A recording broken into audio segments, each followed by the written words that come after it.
Hello friends, I'm Dr. Trupti Kharosekar, gynecologist and fertility consultant at Curie Hospital and IVF Center, Thane. Hope you and your family members are at home and taking adequate precautions to keep the COVID-19 infection at bay. Friends, while in the lockdown period, we've had the pleasure of enjoying various mythological series, Mahabharata being one of the most noteworthy amongst them. Why do I mention it?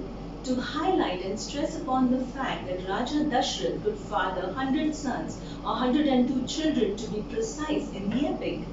So if fertility in men was so high in the epic era, is declining male fertility seen in recent times a reality?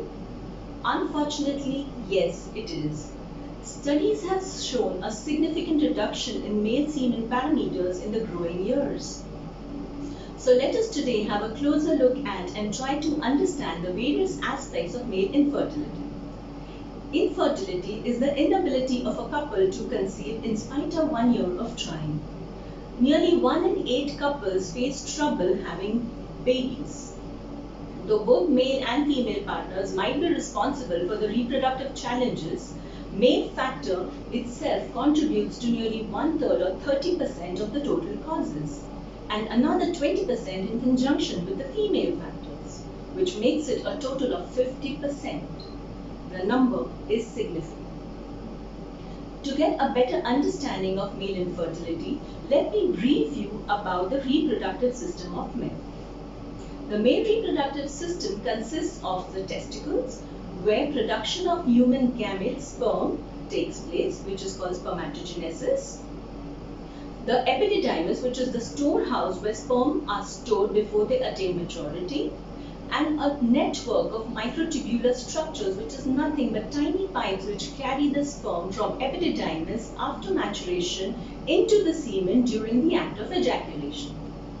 Certain areas in the brain secrete hormones which then act upon the male reproductive system and initiates spermatogenesis. The production starts around puberty.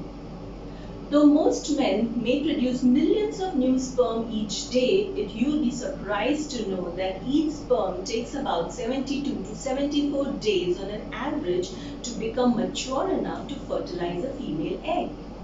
It is a lengthy process and hence damage can occur at various levels.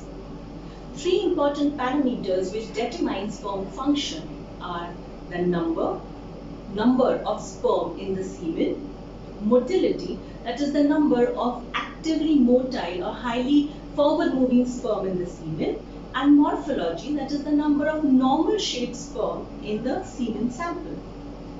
According to World Health Organization or WHO, a sample containing more than 15 million sperm per ml of semen, motility of more than 40% and a morphology of more than 4% is considered normal.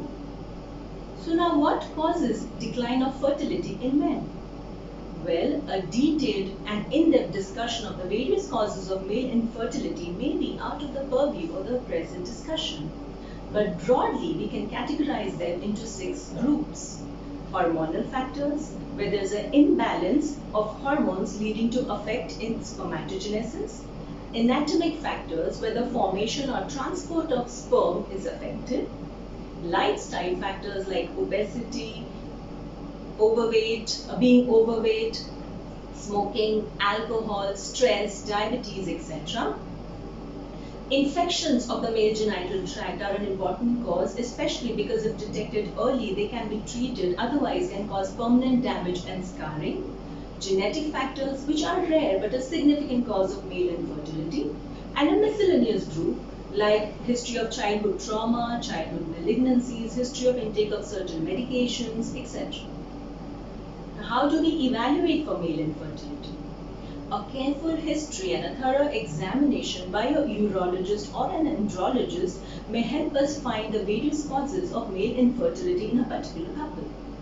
Certain blood tests might be required to know the hormonal levels as well as to detect certain diseases like diabetes, thyroid problems, etc.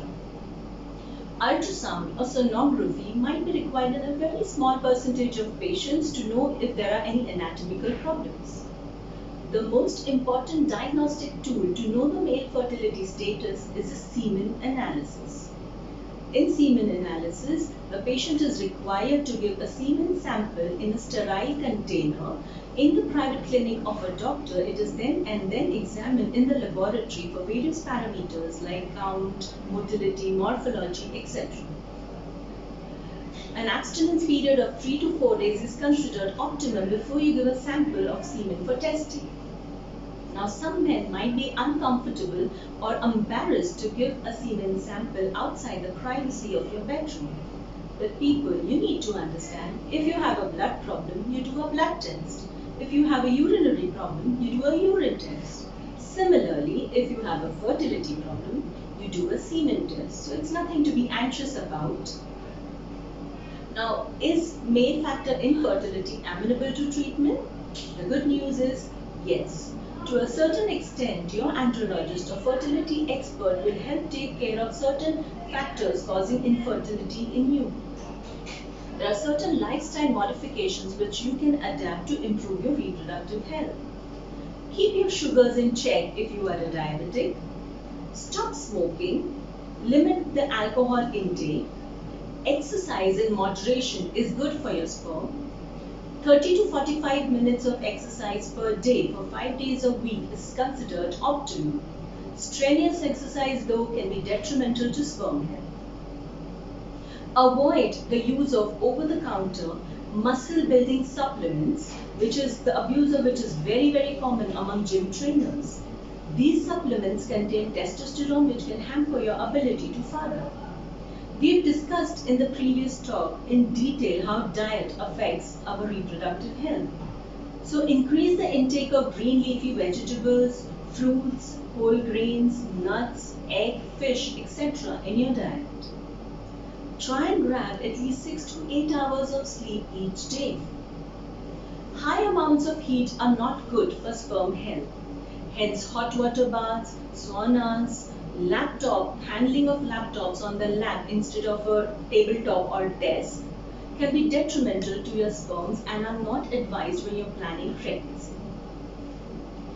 In spite of medicines and lifestyle modification, a small proportion of patients who have borderline semen parameters like around 10 to 20 million per ml of semen might require certain other forms of treatment like IUI, which is intrauterine insemination. During IUI, the male partner produces semen sample which is then processed and the highly motile sperm are pushed into the uterus or womb of the female partner through a tiny catheter to achieve conception. In a very small percentage of patients where the semen parameters are severely compromised, they might need advanced forms of treatment of IVF like ICSI, TISA, etc. Now let us address the most important aspect of male infertility: stress. Psychogenic stress can be a cause as well as the effect of male infertility. As a cause, it is important because it disturbs your hormonal balance, which can result in abnormal sperm production as well as cause problems with erection. As an effect, stress has a huge impact on men. Every man wants to father children and experience fatherhood. In a male-dominated society like in the Indian culture, parenthood or fertility is considered equal to masculinity. There is a huge stigma around male infertility which can result in shattering of self-esteem, feeling of guilt, depression, anxiety disorders. This increases the marital discord and hence makes conception even more difficult. Friends, we need to understand that fertility issues in men are complex and require a multidisciplinary approach involving the urologist or andrologist, the fertility expert, and the counselor.